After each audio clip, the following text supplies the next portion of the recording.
I am joined by Bilal Hafeez, founder of Macro Hive. Bilal, great to have you back on Forward Guidance. Great to be on. And I love your show, by the way. So always happy to come on your show. Thank you, Bilal. The feeling is mutual. Macro Hive is actually a research partner of Forward Guidance. So for everyone listening, if you want to get discounted access to Macro Hive, stay to the end for more details. Bilal, I want to start by asking you, just because we're approaching the end of the year, not about 2022, but what you see going forward. What is your general outlook for 2023? Well, if I had to sum it up in one phrase, it's good. It's that 2023 is going to be a tough year for everybody, for risk investors, for economists, for everybody. And so, although markets have rallied into year end at the end of 2022, I think that 2023 is going to be difficult, if not as hard as 2022. And so, yeah, let's dig into it. Stocks. Not so great in your opinion? Yeah, absolutely. Stocks is not so great, and one kind of background reason for all of this, or underlying reason for this pessimistic view, is that we've had a prolonged period of very low interest rates, close to zero for 10, 15 years. We've had sustained periods of QE over that period of time. And now we've transitioned from low rates to high rates. Interest rates, the Fed's raised rates to 4.5. It could go up towards 5, if not higher.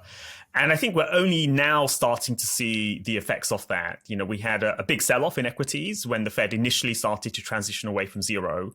Then the market got a bit more comfortable with this pace. But I think that the full effects haven't been seen yet. And it will take some time to percolate the whole financial system.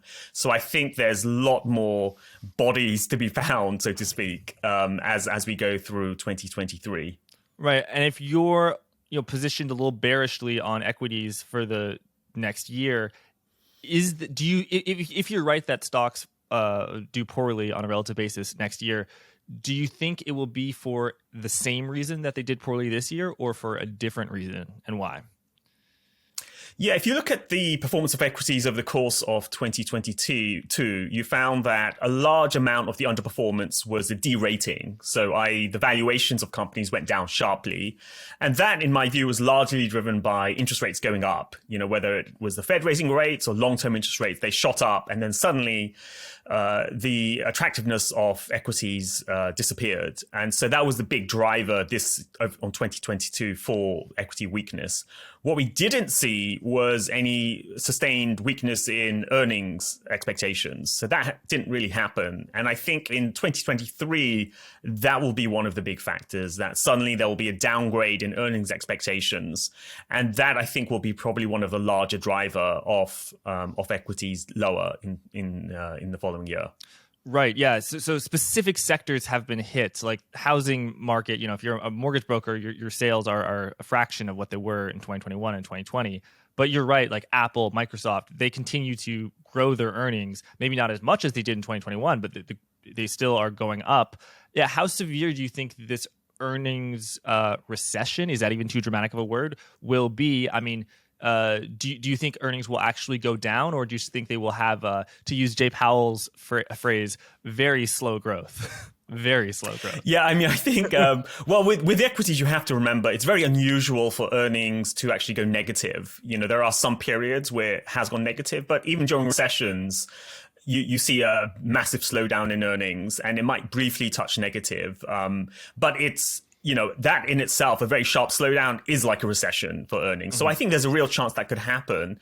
And one way of looking at this, if you bring into the equation inflation, is that in the last year, we've seen very high inflation. But what we haven't seen is real wages going up. So wages have picked up, but people's wage growth has been less than inflation. And so what that really means is that companies have been able to raise prices faster than their costs have gone up, like wages, for example. And so as a result, profit margins have been very, very healthy over the course of 2022, and they've been able to retain their profits. Now, next year, I think that'll be more challenging. Wages will continue to go up, and companies will find it harder to maintain their profit margins because they'll be worried about maintaining the market share. So they'll have to eat some of those costs. The margins will start to go down.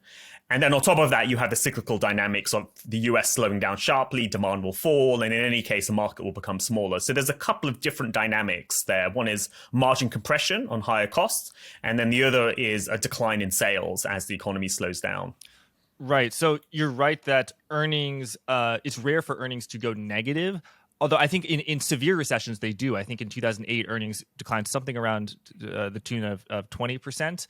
But in a mild recession, earnings might only go flat instead of going down. So I guess my next question is, what are you seeing, a mild recession or a severe recession? By the way, I haven't even asked you about a soft landing. If you think soft landing is in the cards, by all means, I want to hear about it. But yeah, how bad do you think the economic turmoil ahead of us will be? And to what degree does it depend on the Fed and the central bank response function? My bias is for severe rather than soft. And the market, to some extent at the moment, is pricing a soft landing for the US economy. And the market is expecting the Fed to raise rates to around 4.5 to 5, and then for them to cut rates in the second half of next year, for there to be a mild recession, equities to kind of go sideways. And that's the base case for most people. My contention is I think it could be more severe. And there's really two elements to this. On the one, you have the real economy, where I think that there's still quite a lot of inherent demand in the economy. There's still this labor shortage issue. So I think the Fed will need to induce quite a hard landing to realign supply and demand, much like Volcker had to do in the early 1980s. So that's one side of the equation. Then the other side is the financial market side, which is almost decoupled from the real economy. So what's kind of odd about financial markets are that even though growth can be weak or can be strong, financial markets just go up in any case. After COVID, it bounced back so quickly. Before COVID, stocks had a fantastic previous 10 years, even though the real economy was still struggling with the after effects of the GFC. So I think there's a lot of froth in financial markets that has still to be taken out. And another way of saying this is that there's a lot of leverage in the system in different ways. And we haven't fully appreciated where the excess leverage is. In 2022, we've had some pockets of blow-ups, like crypto blew up, which tells you there's some leverage there. We had some unwinds in tech sector. There's some leverage there as well. I think private markets are particularly sort of vulnerable. I think also as we go through the year, we'll suddenly start to see how companies are able to refinance their financing over the course of 2022. How are they able to cope with the decline in sales? Suddenly that will reveal whether they have enough cushions to deal with high interest rates. So there's all sorts of things that start to happen when interest rates stay high. And so I think that, on the one hand, there's a hard landing for the real economy. But on the other hand, even without a hard landing, you could still see quite significant financial market weakness. And so I know you've done a lot of work on gray swans for 2023. First of all, what is a gray swan, and how's it different than a black swan versus a white swan? And is a recession a gray swan? Because I feel like everyone's talking about a recession. Yeah, no, good question. For me, Black Swan, which was popularized by Nassim Taleb, is a high impact, low probability or unexpected event that happens. So something that nobody was really imagining or talking about that suddenly happens and wipes people out. So that could be COVID, for example, I would say was a black swan. Although some people were talking about the risk of pandemic, those people were saying that for the last 10 years. So yeah, it was not mainstream to go on. It wasn't mainstream. It really did come out of the blue. I'm bearish on stocks because of the pandemic. Yeah. I mean, in hindsight, everybody predicted it, like everyone predicted the global financial crisis. But, everybody claims credit for those sorts of things. But a gray swan is something where if you're able to predict a black swan, then you're like a known entity in markets. That's no longer a black swan, because you brought it into reality. So if it happens, at least somebody was talking about it. So then at that point, it becomes a gray swan. So by the very fact of us publishing what we think are black swans, it becomes a gray swan because we've introduced it to the conversation. So if it was to happen, it wasn't completely unexpected. So for us, a gray swan is a low probability, high impact event. That's not our base case, but we could foresee happening in the next 12 months. Right. So a year ago, inflation was a gray swan. Everyone was talking about it and everyone was considering it as a high impact risk. But the market wasn't pricing it in appropriately Correct. given what happened. Yeah. Okay. Yeah. So what are the gray swans for 2023?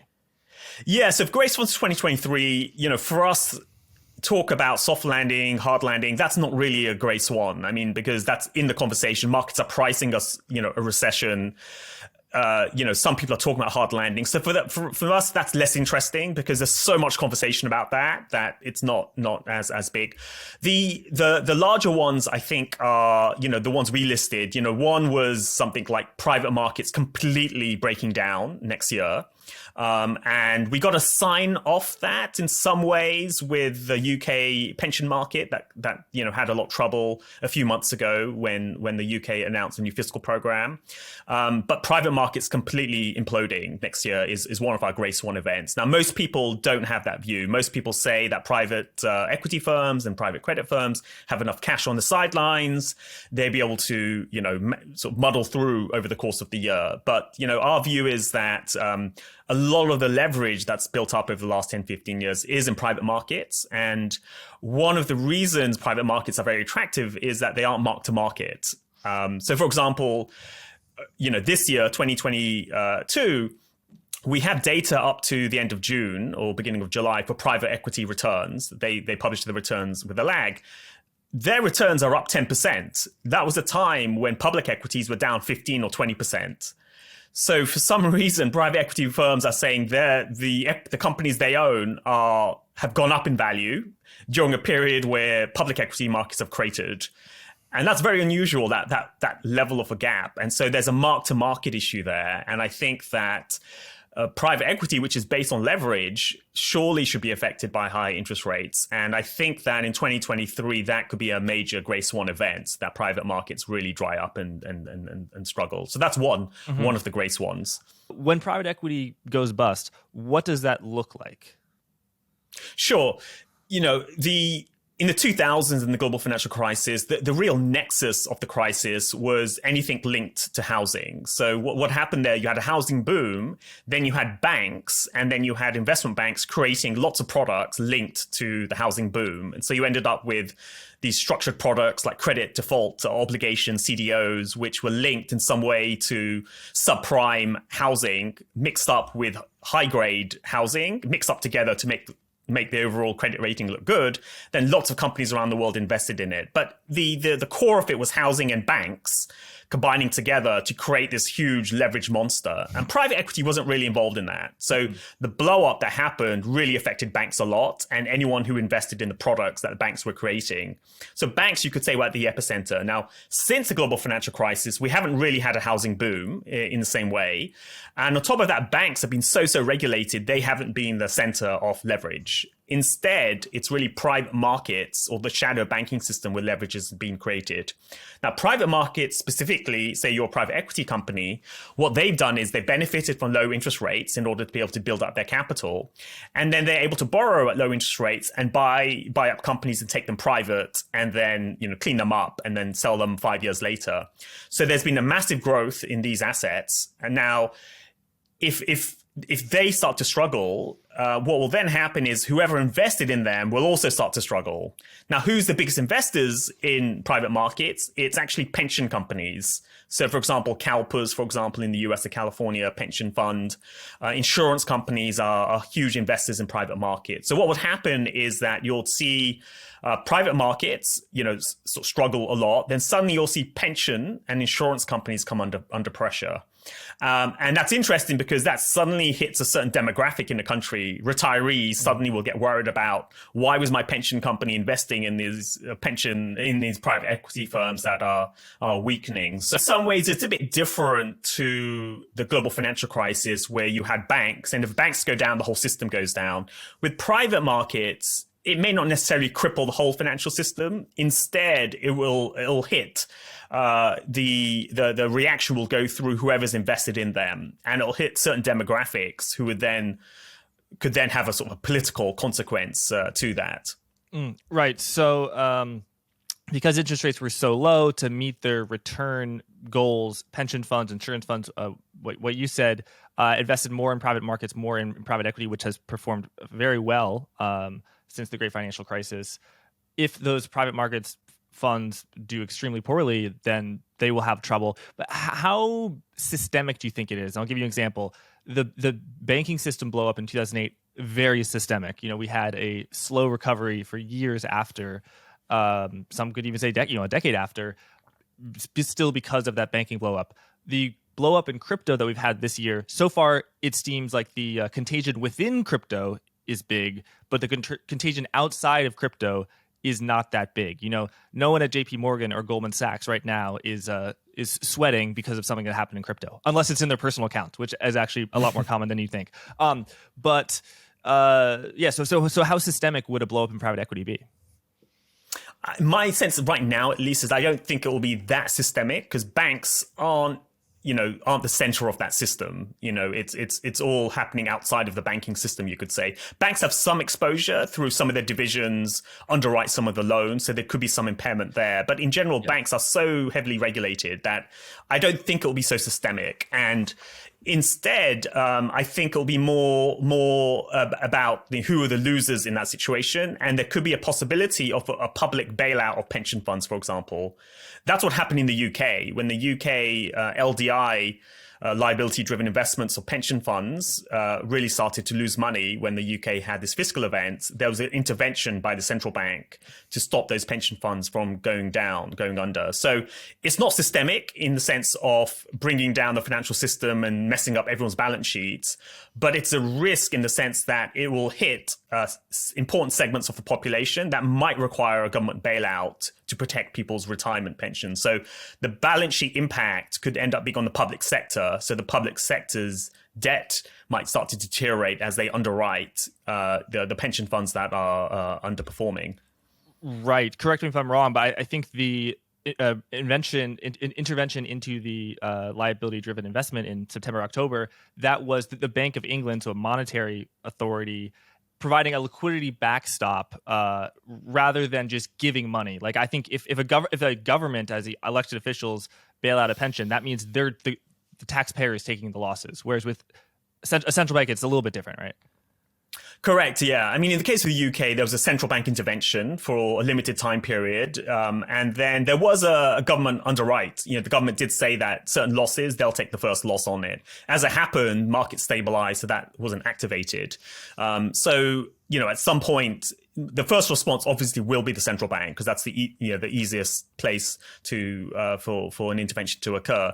The difference, though, is that in the case of the UK, the instruments that were affected by the fiscal event was gilts, was government bonds themselves. So it was much easier for the central bank to intervene to buy gilts, because that was the instrument that was blowing up.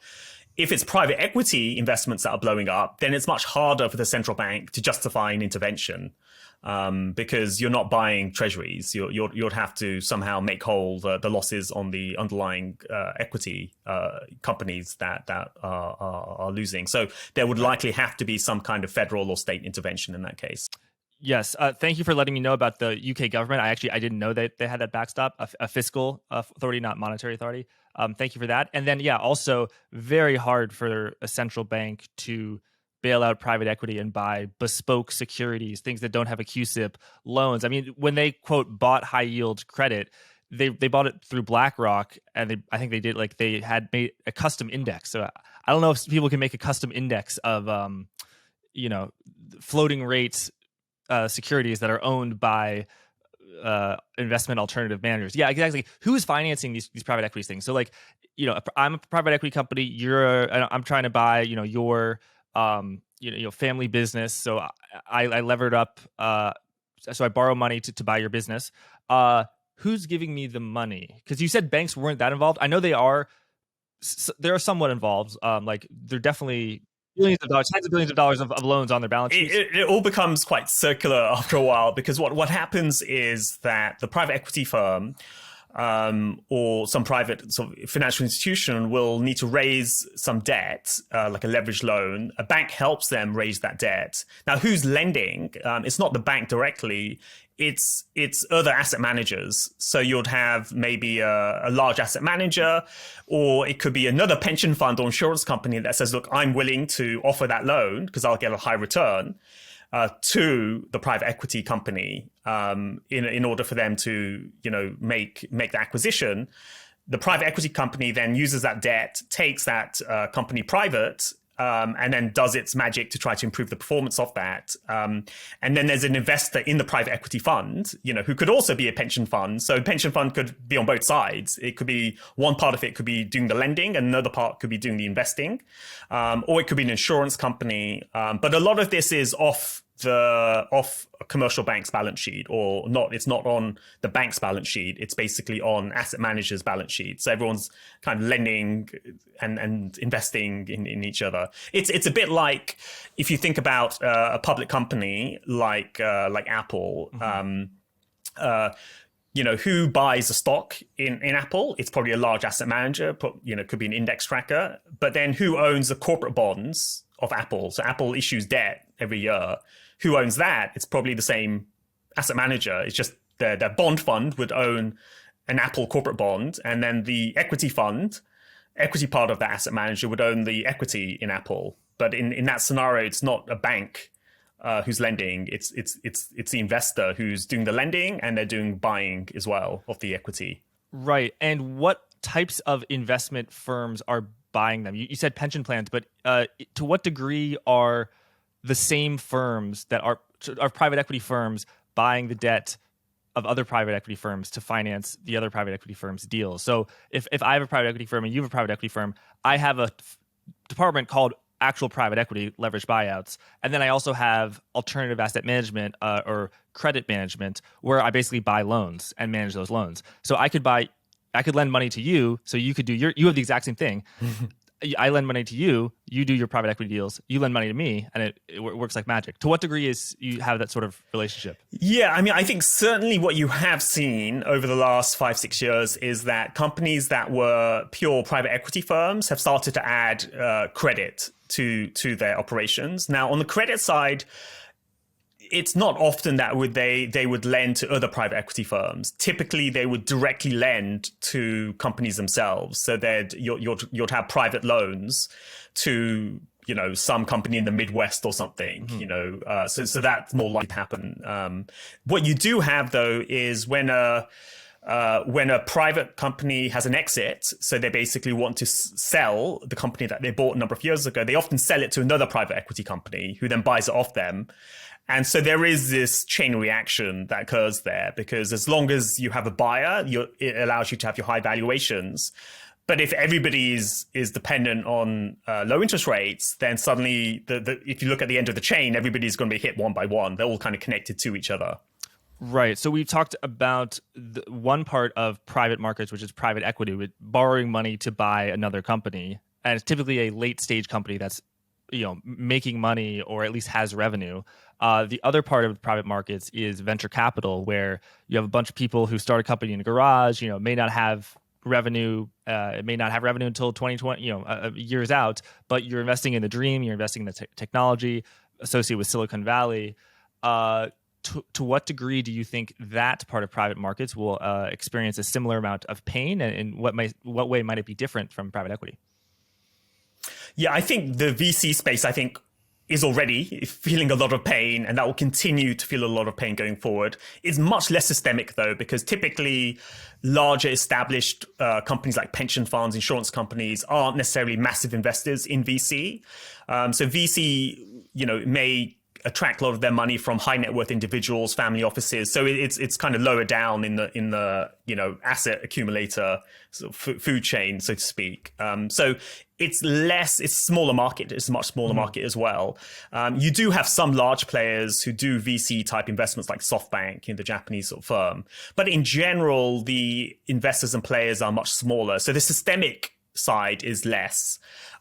In terms of VC specifically, I think already it's going through a major correction, because a large part of VC is in tech, and tech has been hit massively. And now if you look at the amount of money raised for VC in the last few months, it's collapsed.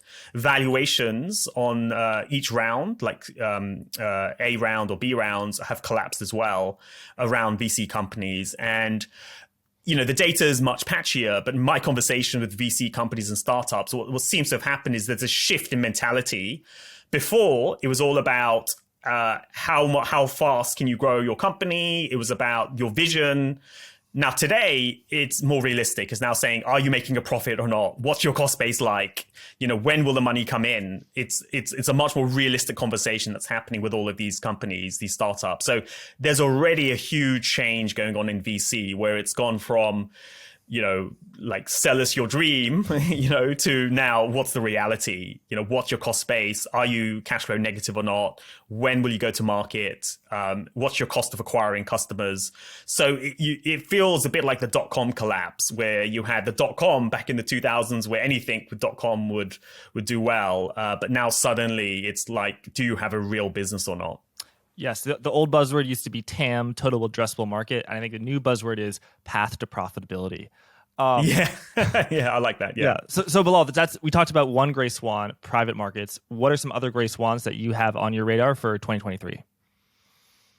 Well, that was kind of almost like a macro type event. We have more of a micro one, which is, and again, gray swans, remember, are not necessarily our base case. It's more of a risk for the next year.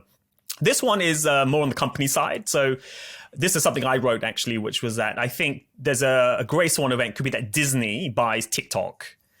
And the kind of the case there is that Disney is in trouble right now. They've recently had a change of CEO. So Bob Iger, who was their superstar CEO who stepped down in 2020, he's come back in to run the company, replacing Bob Chapek. They had a terrible recent quarterly earnings where Disney Plus, their streaming service, is hemorrhaging money like crazy. And so suddenly investors are getting worried, shareholders are worried. And so there's new management. Well, Bob Iger's come back. And I think one of the challenges Disney has is that, number one, they've got a cost problem. Disney Plus, we worked out the numbers, and they make around $4 per person on the Disney streaming service per month, whereas it costs them $20 a month per user to create the content. So they're burning cash, but not on really expensive shows. I mean, I have Disney Plus, and you can see the amount of money they spend on some of these shows is just off the charts. But they're not generating enough revenue to sustain that. So they have this problem with sort of Disney Plus. And if you look at Bob Iger, his style of management is to buy companies. So he bought Marvel. He bought Pixar, he bought Fox. So that's his way of getting out of trouble. And so my kind of suspicion is he might go for another acquisition. And the two areas that Disney's weak in, one is video games. So they're weak on that side. And the other one is social media. And TikTok, I think, is, it's a video platform. Disney can do a lot with that. On top of that, the US is trying to stop TikTok it's a Chinese company, from being in the US. So why doesn't ByteDance sell TikTok to Disney as a way of dealing with US politicians, and then Disney would acquire a video platform which people spend hours and hours on. So that's it's highly speculative. Mm-hmm. I don't know if it will happen, but I think that could be an interesting fit for them. That's interesting. What do you think about the valuation? How would Disney finance that? Given I just looked, Disney's market cap is like $170 billion, and as of the most recent financing, ByteDance, the company that owns TikToks, was valued at $300 billion. So do you think the valuation of ByteDance, goes way, way down? Yeah, I mean, I think the valuation is going to be a sticking point. But, if we do have this constellation of US regulators saying that TikTok US may be banned, ByteDance might be forced then to have to sell it at a distressed price. So that's one side. Valuations today also are very difficult to determine, especially Chinese valuations. So I'd be cautious on that. The other side is that Disney has a lot of debt. They issued a huge amount of debt to buy Fox. So they do have a problem on their side, on the financing side. But if they were, for example, to cut back some of their spending on Disney Plus, and use some of that, to sort of acquire TikTok, I think there could be a path for them to do that. Okay. Do you have any other macro gray swans before we move on to central banking? Yeah, we did actually have a positive gray swan as well. Okay, I'm all ears. It's easy to be on the negative side. The positive one is that we end up with peace in 2023. So We've had a lot of bad geopolitical news in 2022. Obviously, the Russia invasion of Ukraine. We've had increasing tension between the US and China. And those are kind of the two main axes of trouble that we've had. But we could have a scenario, and this is a gray swan again, it's not our base case, that for some reason, Russia may step back from their assault on Ukraine, and then Ukraine may also, come up with some kind of compromise. There is already some pressure from the US for, some path for peace between the two. So you could have some de-escalation of that side. Then on top of that, you've had this increased aggression or escalation of US-China relations, especially on the limitation of exports of AI chips to China. But maybe that's the peak fight between the two regions. Both sides need growth. US will be slowing down next year, thanks partly to high US interest rates. So they do need some Chinese growth. China also needs growth as well. And they're reopening as well. I think part of the problem over the last 2 years between countries, it might sound trivial, but I think the fact that leaders haven't physically been meeting each other, I think has been a problem in terms of escalating tensions. But if you do see more physical meetings between Biden and Xi, they may sort of see a de-escalation there. So that's one kind of gray swan, that we get peace next year, and then that then leads to a much more positive market outcome. Yeah, I'm certainly hoping for that gray swan. What do you think about China? I guess we can talk about just the risk assets, the stock market there, the imploding real estate bubble, and also what is your sort of economic outlook there? Because things look very grim, and I guess it depends on China's zero COVID policy, which it has been doing since the pandemic, and that is a real hindrance to growth. Now we're hearing rumors that China COVID policy may be no more. How do you think about this? And yeah, in general, when you hear sort of a macro rumor that's just spread on Twitter, how do you as a macro investor go about ascertaining whether it's true or not, and whether to act on it? Yeah. Well, for China, I would say you have to disentangle two things. One is the structural growth story of China, which I think is very negative. China is just a classic story of an economy that's leveraged up too much. It's got too much debt, and they got not enough investment opportunities, and they haven't allowed the consumer to really build up enough wealth to offset bad investments. So they have serious structural problems. So the structural growth trend in China is very, very negative. So that's the trend. But within the business cycle, what we've had within China is that because of zero COVID, cyclical growth has been very, very weak for the past 2 years. And I do think China is reopening right now. And so when you go from a closed economy, like shut down zero COVID, to an open economy, that will necessarily lead to quite a strong bounce back in growth. So I think we're in that phase right now. I think China is reopening. We've already seen announcements of lifting of restrictions, much less testing of the population. So something is happening here. They are really opening up. Now, how do I know this? How do I know how to act on this? Well, within our team at Macro Hive, we have someone in Hong Kong. So they kind of tell us, at least from the Hong Kong perspective, what's happening. I personally have lots of contacts in Beijing and Shanghai. I've traveled there many, many times. I can ask them what's happening on the ground. And so you get a sense from the buzz on the street of what changes are happening. And there is something real is happening there. People are able to leave their apartments. They don't need to get tested every few days. It's like night and day between the two. So I think we are going to have this cyclical recovery in the next few months, where there'll be a big pickup in Chinese growth. But how long that lasts is less clear cut for two reasons. One is that China's not heavily vaccinated, so we could see a surge in deaths. We saw that with Taiwan when they went from zero COVID, reopened. They had a surge in deaths. So we're going to have that, and that could slow the reopening down. Then the other side is that private households' balance sheets are not very strong. In the Western economies, people were given checks by the government, which made them richer over the lockdown. So when you had the reopen, you initially had people, going from not buying anything to buying something, and then it persisted because they had a lot of savings that they could just throw and buy things.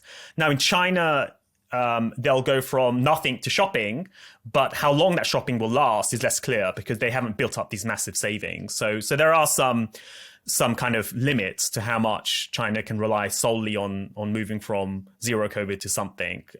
So for now, I think there will be a reopening kind of recovery. How long it will last, I'm not so sure. Thank you. I've just got a question that may be a little too simple to answer, but if China is running this massive trade surplus, so it has more dollars, it sells more stuff than it buys, essentially, with regards to foreign nations, and the domestic population has a very high savings rate. They save a large percentage of what they earn. It seems like there should just be cash all around China. There's tons of money it seems like there shouldn't be a problem of not enough money. So where did the money go? And why did the debt need to be so big to finance these things? Wouldn't they have the money? Yeah, no, that's a great question. What that means is when a country has a trade surplus, like China does, and there are other countries that have trade surplus. What that means is that there's not enough demand domestically, that they don't have. They're producing a certain amount of stuff. There's not enough demand domestically to take all of that stuff. So then that excess production ends up going to the rest of the world. So China ends up exporting, requiring the US and European markets to export their stuff. So that tells you there's not enough sort of domestic demand to absorb all of this production. The other side of this is that, as you rightly point out, it means that the country has excess savings because they're not spending all of that savings on stuff.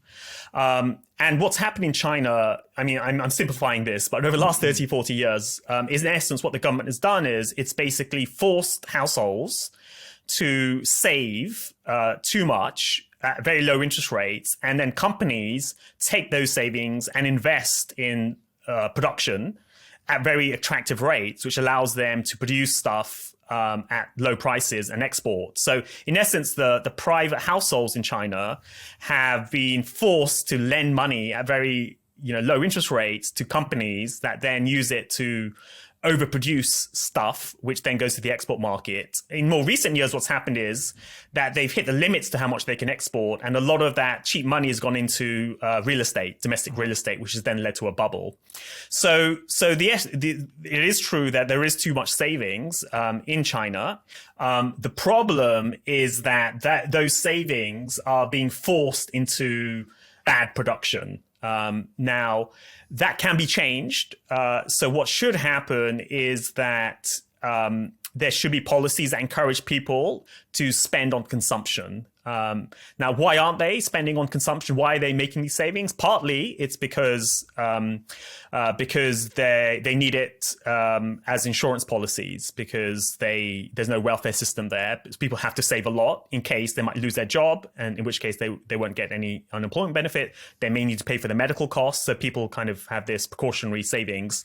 And it's also because people's wages have the visibility on their wages is quite poor as well. So if people knew they could get higher wage growth, then they wouldn't necessarily need to save as much. So there's all sorts of reasons, but at the heart of it, it's basically China's economy is designed for production and not for the consumer. Right. So thank you for that. So if China inflation right now is actually negative, so prices are going down, and the economy is in a very poor shape, it seems like a perfect opportunity for the government to print tons of money, similar to what the U.S. did in March and early 2020. What are the odds of you forecasting that? Because I feel like that would set off a huge boom in China. But maybe there's a political reason why they don't do it. Yeah, I mean, they over the years they have printed a lot of money. They printed a lot of money after 2008, where the credit numbers went up a lot. State banks lent a huge amount of money, and the government spent a lot. So they did everything together. And what happened back then was it led to a huge property boom. And then since then, they've been dealing with this massive property bubble. They've been, and as a result, they're trying to get rid of the bad debt here. So the problem in China is not so much that that there's not enough kind of money to go around. It's basically that there was already too much money to go around. And what's happening now is, again, I'm being simplistic here, right, that any new money that gets created is servicing bad debt. Basically, people have invested in all sorts of bad projects, and they're finding ways to continue to fund those projects. And the way they do that is they borrow, and rather than realizing the loss, exiting from that investment to allow new money to go into new projects. So this is a classic sort of balance sheet problem that countries have. You have a choice when you have this. You either take the loss now and take the pain, and that allows you to have a clean slate, and then have credit go to new projects, or you close your eyes and say, look, we don't have a problem. Let's hope time will help us. And then you end up with a prolonged balance sheet problem, which is what Japan had in the 1990s and China has today. What about not doing the type of money printing of quantitative easing or commercial banks lending money, which has a liability, so that has to be paid back, but actual money printing, such as the Roman kings and queens used to do when they clip a coin, and I'd say the modern version of that is the government borrows a ton of money and the central bank monetizes it by buying it. And then the government uses that money to hand out checks to people to buy, I guess it used to be called helicopter money. So not a credit, not a reliquification of a credit bubble, but a true sort of bailing out of the Chinese consumer. They could, and they actually did a version of that at the early part of the pandemic. In certain provinces, the government essentially gave people these electronic vouchers, which are activated on their phones, which you could only use to spend on consumption. When you go to shops to buy things, and that was a very successful project. So they could do something like that. I think it's unlikely at this stage. They haven't talked about that yet. At the moment, the things they have talked about is that they had all these restrictions on property markets and lending to property. They've started to ease some of those because lots of property developers have been complaining. So the path they're taking at the moment is more about helping the distressed sector manage their debt rather than helping the consumer. So they could, and perhaps they should in some ways, they should work out all the sectors that have too much bad debt and wind them down. And then at the same time, provide support to people who lose their jobs. That is what they kind of should do. So give them checks or something. But that's not what they are doing. And they haven't talked about doing any of these things that I've just mentioned. Thanks, Bilal. Let's take a turn to the bond market. So let's talk about government bonds, maybe U.S. Treasury bonds, all across the yield curve. Long-term bonds, very short-term bills. What is your outlook on those bonds all across the curve? And to talk about the factors that influence your decision, whether it's inflation, growth, expectations about inflation and growth, the central bank response function, risk appetite, equity performance, what's your view and why? Sure. At the moment, given that we are in a period where central banks are moving their interest rates a lot, they're raising interest rates or cutting interest rates, we're in that zone. I like to split bond markets into the short end, so 2-year bonds, which really capture, for example, in the case of the US, what the Fed will do in the next few years, and then the long end of the curve, which is the 10-year part of the curve, which is based on other factors. So for me, in general, say for the US, my bias is that 2-year interest rates could go up in the next, say, 6 months or so. And the reason I say that is that the market is pricing that the Fed will cut rates next year. And I think that's premature. I think there's scope for the Fed not to cut rates next year, or for the Fed to end up going above 5%, which is what the market is pricing. So the front end of the curve, I think, is too low. The yields are too low because I think the market is underestimating how much the Fed will raise rates, or how likely it is the Fed will remain on hold rather than cutting rates. So I think the front end of the curve, not just in the US, but also in Europe as well, and even Japan, I think there's a lot of scope for that to go higher. Now, the long end of the curve, the 10-year or the 30-year, that's where it gets a bit more tricky, because if front-end interest rates go up, then all interest rates should go up. But if they do go up more than people expect, then that usually means that you're going to get much weaker growth further down the line, which pushes down long-term interest rates. Then on top of that, what we're seeing is there's still significant demand for treasuries, interestingly enough, from international investors. So for all the concerns about US inflation or for US debt dynamics, international investors like to hold treasuries as a safe haven asset. So there's almost been record buying of US treasuries from foreign investors. since the middle of 2022. So there's this kind of consistent demand for treasuries, which tells you that there's lots of investors in the world that are a bit worried about the state of financial markets, so they want to hold treasuries. So that's another factor that could keep longer term interest rates where they are today, which is around 3.5%, or it could go a bit lower. So that tells you that the curve could invert further.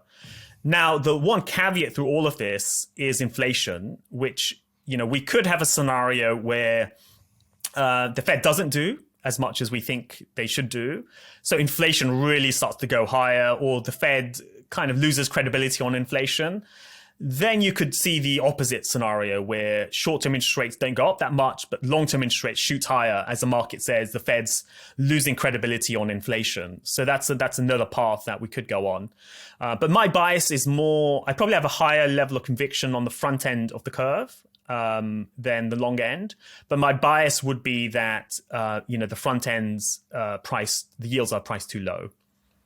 And what is your outlook on inflation over the next year? It's been falling, pretty sharply in the U.S. A lot of that due to falling energy prices. On inflation, it has been falling. At least it looks like June was the peak in inflation. I do think that it will continue to fall next year. Consensus is also looking for inflation to fall, so that's not an original view. But I don't think it will fall as much as what most people are thinking. So the Fed and markets and the consensus of economists are looking for headline US inflation to go down to about 2.5% or 3% by the end of next year. I think that will probably be a bit higher than that. So it will fall, but maybe it might settle around 4%. And the reason I say that is if you look at what has caused inflation to fall recently, at least, a lot of it is goods. So energy, food has fallen. Goods prices have fallen a lot, primarily thanks to a collapse in the price of used cars. But on the services side, there's been less of a decline. So core services is still 5 to 6%. It's still relatively high. Now, we do know over the next 6 to 12 months, rents are going to come down. And so that will start to sort of drive services inflation lower. But the rest of services inflation is driven by wages in general. And there still seems to be quite a lot of wage growth in the US economy, which will end up making inflation stickier than probably we all think. And so the labor market becomes more important. And that's why the Fed's looking at the labor market, because we have this strange dynamic in the labor market where some parts of the labor market look like there's too many people employed. And there's other parts of the economy where it looks like there aren't enough people. There's a labor shortage. And the reason for that is COVID was a very unusual shock insofar as it forced a rebalancing of the economy. It shut down the economy, it stopped immigration, and it essentially made everybody stay at home, not use services anymore, and basically buy goods through Amazon. And so suddenly you had this overheating goods part of the economy and underused services. Now we flipped the other way, where companies basically had a supply bottlenecks. They ended up buying massive inventory on the goods side. Now they're dumping that inventory, whether it's cars or stuff at Walmart and Target and so on. So you get a lot of discounts there. So good prices are collapsing. But the services side, you still have this issue where the number of people employed in the service sector, things like nursing, hospital workers, plumbers, electricians, hotel workers, restaurant workers, there's less people employed in those sectors today than before COVID. So there's been this disappearance of people from the labor market there. And there's actually too many people. There's more people employed in tech, financial services, and warehouses today than there was before COVID. And tech, financial services, and warehouses is where you're hearing about layoffs right now. People are cutting. But on the other side, nurses and all these other areas, there's a labor shortage. And so because of this weird situation we have in the labor market, that tells you that, we probably still don't have enough people working, and at least that part of the economy will still keep generating higher wages, which will be a problem for the Fed and services inflation, going forward. Right. What about energy prices, which are a very big driver of inflation, at least in the short term, because they are so volatile? Oil and natural gas exploded higher earlier this year as Russia invaded Ukraine. Since about early summer, late spring, they've been falling in some cases quite sharply. Like I actually think one time during the day in Europe, intraday, natural gas traded negative just because it was so unseasonably warm in the fall. But it's getting colder. It's cold in New York, and I'm probably cold where you are too. What is your outlook on energy? Let's just oil and natural gas. Let's start with that, and by all means, feel free to focus on Europe, where a lot of this centers. Yeah, I mean, I think certainly energy prices have really fallen quite sharply over the last 6 months. And then when you look at year-on-year changes, they've been it's really collapsed. And that's definitely helped inflation fall a lot.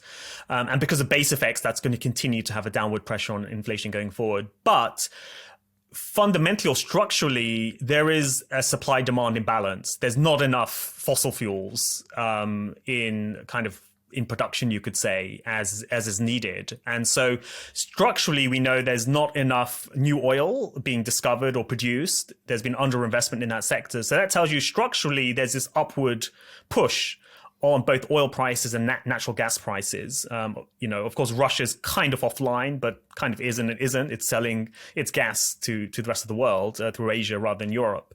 But structurally, there's a supply problem. So that tells you there is this underlying push for both oil and nat gas prices to go up. However, in the short term, what we've seen is that we've seen kind of an overstocking of energy, you could say, after Russia. So everyone kind of overbought everything. And then you had the US SPR release. So the US released a lot of oil into the market. Europe bought a huge amount of nat gas and then ended up with a mild winter, which led to them holding too much. So we've had these short-term factors that have kind of pushed energy prices lower. But looking ahead, I think that side of the picture will start to turn, because as we go into 2023, Europeans will need to restock for the coming year. So they'll come back into the market, start to buy nat gas again. We have China reopening. That will introduce more demand for oil as well. So that will sort of drive oil prices higher. So my base case is on energy prices that we've seen a big drop already. And I think we're probably at some kind of turning point where we could start to see it go back up over the course of 2023. So you think oil demand, natural gas demand might go up in 2023, even though the yield curve is extremely inverted, and you forecast what you said was a severe recession. When I hear the word severe recession, that tends to be a time when commodities perform abysmally. I think in 2008, the price of oil collapsed from $120 to, maybe a third or a fourth of that. Yeah, I mean, in terms of, it's probably a question of timing. I would say the first half of 2023 was probably the point where you will see this increase in demand. Partly in the case of Europe, it will be like government-led buying of nat gas to build up its storage. And then in terms of the US will be slowing down in the first half of next year, but it won't be in the recession at that point. That's more in the second half of next year. But importantly, China will be picking up as well. Mm-hmm. Also, India looks like it's fairly sort of solid growth there. And in terms of the marginal buyers of oil, China, India are massive players in this market. It's not just the US, it's really a global market. So what's different about this cycle is that because China had zero COVID, you have this desynchronized business cycle now where Europe and the US are rolling over growth-wise and entering kind of recessionary territory, whereas China is coming out of a recession in effect and starting to pick up again. And so you have this sort of desynchronized cycle, and perhaps the first half of next year could be the sweet spot where you don't have enough recessionary dynamics in the Western economies, but you have enough growth on the Chinese side and stability in India to generate that excess demand for energy. Now, in the second half, if we do see a deep recession, then of course, everything will roll over again. So it's probably a year of two halves then in that case. How is the economic situation within Europe? I know it's different country by country. I think you're in the UK. Where would you say most countries, in Western Europe are already in a recession, early in the recession? I know you said China is coming out of a recession, because if the US officially is not in a recession now, and likely to enter one soonish. But I think Europe probably already in a recession. Yeah, where is if China is ahead of Europe and America is behind Europe, where is Europe in terms of economic cycle? Yeah, Europe I mean, there is an issue of how we define a recession, because even the US technically had a recession in the first half of 2022. And Europe at the moment, certainly GDP growth is falling a lot. So on growth numbers or expectations of growth numbers, it does look like Europe will, both the UK and Eurozone will, are at the start of a recession or will be in a recession in the first half of next year. The problem is that it's an odd type of recession in the sense that the labor market numbers, even in Europe, are still very strong.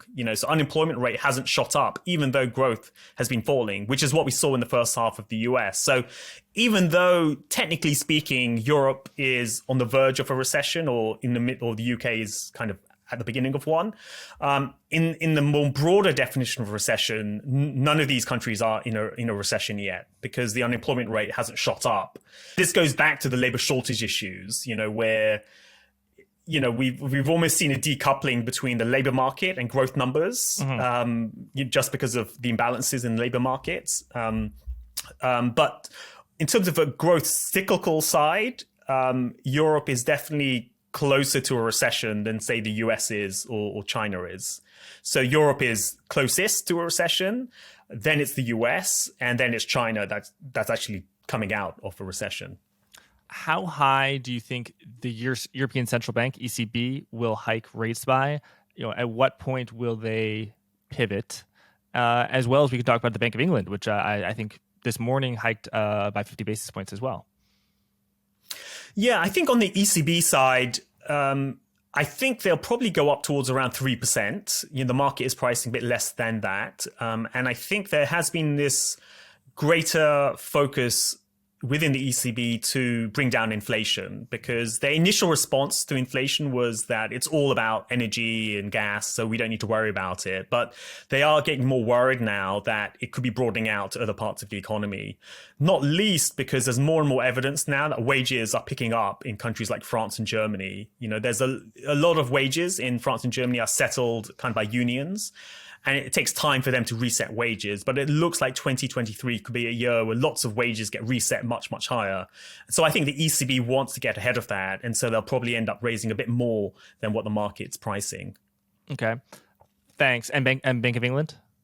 Bank of England, I think, is probably overpriced. I think they probably will end up going to around 4% or so. I think the issue in the UK is that the growth trajectory is much worse than for Eurozone, strangely. And that's because of all sorts of different reasons. But part of it is Brexit, of course. And then part of it also is policy as well, that fiscal is less supportive. So in the end, the growth side will help the Bank of England bring inflation down, because growth is already falling much more sharply than in Europe. Bilal, I've got some questions about the US dollar, the euro, and how that's influencing inflation dynamics as well as profitability. But first, before we get into that, I just want to say that we have a discount to the annual Prime membership of Macro Hive, your research platform. The regular price is $468 for an annual subscription to Prime. But for the next 2 weeks, so 14 days, folks who are listening to this, you can get that for $280. So that's a 40% discount.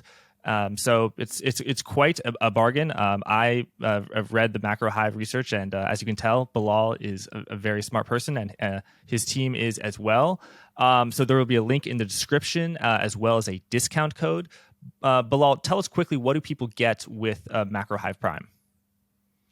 Absolutely, yeah. So what you get is, the team at Macro Hive, we speak to some of the top hedge funds and investors in the world. And what we've done is we've created a research product that is of the same standard as what we provide to the top investors, but distilled in a way that an individual investor can use. So we produce very high quality, very balanced and serious research for people, individual investors who are interested in where interest rates are going to go, crypto markets, equity markets, which sector you should invest in. We also have an educational side as well, where we write lots of explainers. What is the Baltic Dry Index? What is the bond duration? All of these concepts that you hear about, we we break it down into much more sort of simpler terms. And the important thing is we tend not to be hyperbolic. We don't promise that if you listen to us, you'll make 10x returns and so on that people do. We basically are serious, fact-based way of approaching markets. Yeah, I feel because it's my job, I've learned about bond duration and Baltic Dry Index. But if I had a day job that wasn't interviewing people about finance, I definitely wouldn't know what it is, and I wouldn't have time to actually buy a book about bond duration and read it. So that sounds like a valuable service. So again, just audience over the next 14 days, you can get 40% off. So definitely check out the annual Macro Hive Prime subscription. I made a mistake. The discount for Macro Hive Prime that Forward Guidance is running is actually $220, not $280. Forgive me for making that mistake. A reminder, this deal will last for 2 weeks, so starting on December 22nd of 2022, ending on January 6th of 2023. We'll also try and include a sample report from Macro Hive Prime so you can see what it offers before you consider signing up. Thanks again, and let's get back to the interview with Bilal. All right, Bilal, now let's move on to the euro and the US dollar. US dollar roared higher in the first, let's say, 3 quarters of this year. Been a little bit on the back foot in the last 3 months. A lot of that is attributed to the Federal Reserve. The US has energy.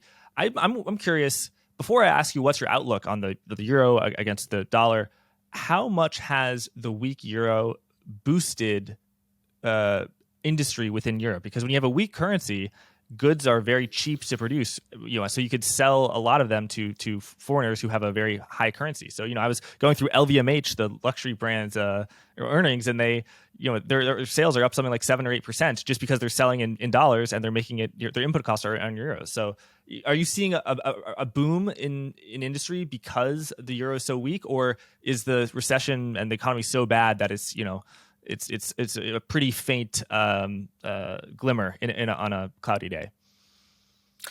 Yeah, I mean, I think the simplest way to think about this is that when you talk about European exports, in the end, you're really talking about Germany. I mean, they're the big dogs here. They're the ones that do the most exporting. So they have a massive current account surplus, although it's fallen over the course of this year. And the issue with, say, Germany is if you look at their sectors and everything, they are exporting. They have benefited from a weaker euro, but they've suffered a lot more because of the energy side of the equation. So that's been the big problem for Europe, is that in normal times, the weak euro would have helped them a lot. But what's way, way bigger than that has been the energy bill that they're facing. So the energy bill has skyrocketed for the industrial sector in Germany, but for all manufacturing exporters within Europe, which is crushing them. And so suddenly they're importing way, way more than they're exporting. And so that's really affected them a lot. And ironically, a weak euro doesn't help because a lot of energy is priced in dollars. And so they end up not only having to pay high dollar price of commodities, their currency is weaker, so they're buying less dollars than before. So paradoxically, this time around, it hasn't helped them. Very interesting. I'm just looking at the MSCI Euro Index, and over the past year, it's only down 10%. And I imagine if you take dividends into account, it's only down something like 6 or 7%, or 7 or 8%, which is less than the S&P 500. So do you find it strange? I mean, it seems strange to me that the U.S. economy has been so much better than Europe's economy, and Europe is at the eye of the storm of the global energy crisis. But how come European corporates, the stocks, is doing so well? Yeah, I think there's 2 reasons. I mean, one is it depends which currency you're looking at. So if you look in dollar denomination, then I think European stocks are probably doing a bit worse because euro has fallen over the course of the year. So this is local currency. But I think the big reason is the sector weightings, that the US is massively weighted towards the tech sector. And the tech sector of all sectors in the world is most sensitive to higher interest rates. So, 25% of the US S&P is tech, and interest rates have gone up around the world this year. And so tech has been, significantly hit, whereas Europe doesn't have as large a tech sector. Plus, on top of that, a lot of European equity strength has come in recent months. And what's helped in recent months has been that the fears around the energy crisis have kind of abated because of a mild winter. And then on top of that, China has started to reopen as well, which has helped the European stock story. But I think more generally, it's a tech story that's really driving this. All right. And what do you think about the euro currency? What's your outlook on the euro relative to the dollar? Which will be stronger and why in the next year? Yeah, I mean, I think in general, the dollar is expensive. I mean, the dollar's been, going up for almost 8-9 years now in general against all currencies, the euro and other currencies. So I think the dollar is expensive on a number of different metrics. But I think against the euro, there is scope for further dollar strength, because euro fell to around 95 over the course of 2022. We've bounced back to above 105. It's a 10 big figure sort of jump higher. But I think going forward, at least for the first half of next year, of 2023, I think we could start to see renewed euro weakness, because the way I think about it is what's the balance of risks in terms of good news? Europe's had a mild winter, which is great. China's reopened, which is great. The ECB's turned more hawkish, which is great. So all of these factors have been really, really favorable for the euro. Meanwhile, on the US side, the market perceives the Fed as pivoting. People are talking about recession in the US and so on. So in terms of balance of risks, I think we could start to see a reversal, at least in the first half of next year, where a lot of the European news and Chinese news could get priced in. The Fed perhaps doesn't, pivot. And then you have a dynamic which becomes more positive for the dollar. So in general, I think from a trend perspective, it's hard to be too bullish on the dollar because the dollar is so expensive. It's at multi-decade highs in general. But from a shorter term perspective, the balance of risks, I think, at least for the first half of next year, is for euro to go down. Thanks. Bilal, a lot of people talking about a Federal Reserve pivot, evocative of December 2018 and early 2019 when the Federal Reserve stopped hiking rates and actually soon started cutting rates. A lot of people, I've noticed, have different definitions of pivot. To some people, the Fed only hiking by 50 basis points instead of 75 basis points, moving down, is a pivot. I'm something more of a purist. I think a true pivot is a stop, and a real hard pivot might even be cutting rates as well. So what does pivot mean to you? And then, what do you think the Fed funds rate is by the end of December 2023? Yeah, that's a great question. Yeah, you're right. I mean, there's all sorts of different definitions of the pivot. I suppose in general, people are trying to capture this idea that the Fed's gone from being very, very hawkish to not so hawkish. So that's a general, kind of definition. I agree with you. I think for me, a pivot is when they stop hiking. It's not them reducing the pace of hikes. That's not a pivot in my view. I think it's when they stop. It's when they signal that this is the end of the hiking cycle. And then, as you say, if they cut rates, even better. That's a true sort of pivot. So that's the way I would define a pivot. But I think it's also valid to say that when they go from 75 basis point hikes to 50, that's also a pivot as well. So, but I think it's probably correct to define what we mean at the outset. Now, in terms of where I think it will go, I have to defer to our US economist in our team, Dominique Dwarfrico. She's a superstar economist. She used to work for the Fed and she worked for Bridgewater and so on. And she's been great, spot on with her market views. Her view, which I subscribe to, is that they will end up raising rates to around 7 or even 8% by the end of next year. So that's an incredibly high interest rate, much higher than what everyone's expecting. In her defense and in defense of that view, I think the way I would look at this is that in the 2000s, when inflation got to around a peak of around 4%, the Fed raised rates to 5.25%. That was a period in the 2000s when inflation was way lower than today and the unemployment rate was higher than it was today. And so given that inflation is way, way higher today, it makes sense for the Fed to go higher than the last, the last hike, So Bernanke went to 5.25, in the 2000s. Greenspan went to about 6.5%. Volcker in the early 80s went to 20%. That was the last phase of serious inflation. So somewhere 7-8% is not crazy in that historical context. Of course, today it sounds crazy, but then again, at the start of 2022, 4.5-5% was crazy. So that's where we're leaning. Of course, we could be wrong, of course, but I think it's a reasonable view to hold. Right. But you wouldn't say 7% is your base case. You think it's way more possible than the mainstream. I mean, the options market is probably implying a less than 1% or very, very small chance that Fed funds is at 7%, but it's not your base case. It is our base case. I would say it is our base case. Yeah, it's not the risk. It is the base case. Yeah, yeah. And underlying this view is this idea that there is some genuine labor shortage issues. There's wage issues in the economy that the Fed really does need to, seriously bring down demand to rebalance the economy. And the risk is if they don't, then you end up with a late 70s, early 80s dynamic where inflation remains sticky for longer. So that's our base case. I mean, it sounds crazy, and it could be crazy. And, in a year's time, we could be looking back at this crazy interview. But I think it's not. It is our base case, and it's not as shocking as it sounds when you look at the underlying reasoning for it. Right. All right. Well, Bilal, my final question for you is, what's your outlook on crypto? And to what degree is your outlook shaped by macro factors?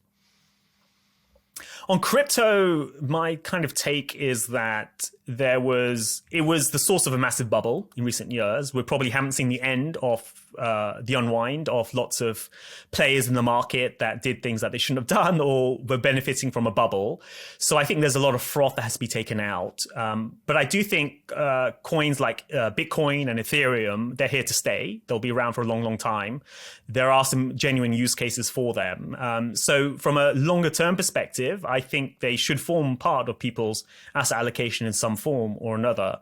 Now, in terms of their actual path, I think that macro factors will still be a very dominant factor. If we're in an environment where equities are struggling, then crypto will also struggle as well. So my view on crypto is similar to the equity view. The crypto-specific dynamics are more around surprises from exchanges, blowing up and such, which is obviously negative. If it doesn't, then you get a short-term boost. That's hard to predict, though. But there's still lots of issues. We still have to see what happens to Tether, where they have assets which are backing them, but they're not audited by credible organizations, and we aren't sure, if it's T-bills or not. There's still lots of issues that have to be resolved. Right. Well, Bilal, it's been a pleasure having you on Forward Guidance yet again. People can find you on Twitter at Bilal Hafeez 123, and for folks who want to take advantage of the 40% discount to the excellent Macro Hive offerings, click the link in the description below. Bilal, great talking to you. Thanks so much for sharing your insights, and hope you have a great year. Great rest of the year. Great. Thanks a lot. You too as well. Thanks, Bilal.